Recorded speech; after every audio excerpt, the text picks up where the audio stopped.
សម្រាប់បងប្អូនដែលមិនទាន់ចេះបង្កើតเพจក្នុងឆ្នាំ2026នៃការអាប់ដេតពីក្រុមហ៊ុន Facebook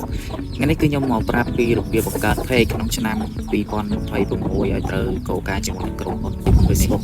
អូខេសម្រាប់វីដេអូនេះបងប្អូនបានទស្សនាហើយកុំភ្លេចជួយចុច like follow page ម្នាក់មួយផងណាដើម្បីទទួលបានវីដេអូថ្មីៗពី page និង channel YouTube របស់ខ្ញុំបាទជារៀងរាល់ថ្ងៃអូខេឥឡូវយើងកុំឲ្យវីដេអូវែង38 45នាទីទៀតបងប្អូនចូលមកកាន់ account Facebook មករួចហើយបងប្អូនចុចកន្លែង profile យើងចុចសញ្ញាត្រី3បន្តមកបងប្អូន scroll មកមើលពាក្យថា page យើងចុចកន្លែងហ្នឹងមកអធិស្ឋានបងប្អូនទាំងអស់គ្នាដោយសារថាអ៊ីនធឺណិតខ្ញុំរៀង slow បន្តិច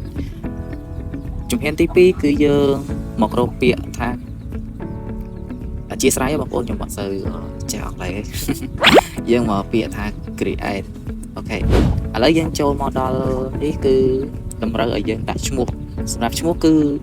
យើងចង់ដាក់ឈ្មោះ page បែប content របស់យើងឧទាហរណ៍ដូចជាយើងរបៀបយើងផលិត content បែបថតរឿងថតកំ pl ែងខ្លីៗឬក៏វីដេអូ vlog វីដេអូ funny ឬក៏វីដេអូដើរលេងកំសាន្ត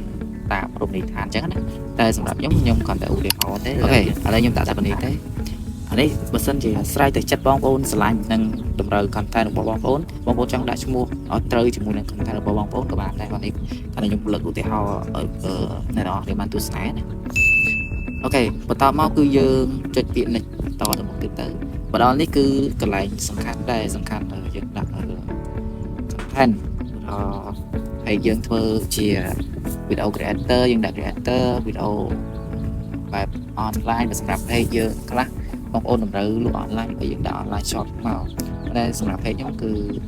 ខ្ញុំជាអ្នកធ្វើវីដេអូបែប short film បែប funny អញ្ចឹងគឺខ្ញុំបន្តមកយើង search យើងដាក់កំណត់ content យើងហើយយើងចុច create បន្តទៀតមករងចាំបន្តិច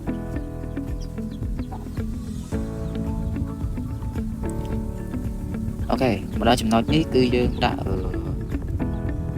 បងប្អូន select ជាមួយនឹងក៏បានដែរយក business ក៏បានយក create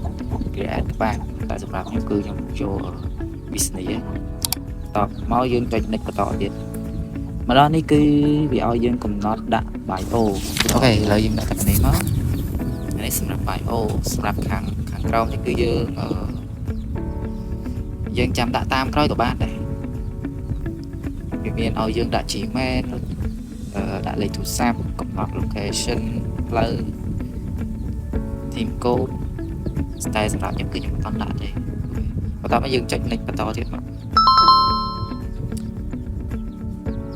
ឥឡូវពេលយើងគឺវាតម្រូវឲ្យយើងដាក់រូបភាព cover ខ្ញុំសុំដាក់រូបភាពសិនអូខេឥឡូវយើងចុច next បន្តទៀតសម្រាប់ cover គឺខ្ញុំអត់ដាក់ទេមកដល់ត្រង់ចំណុចនេះគឺវាតម្រូវឲ្យយើង invite friend ហ្នឹងមានន័យថា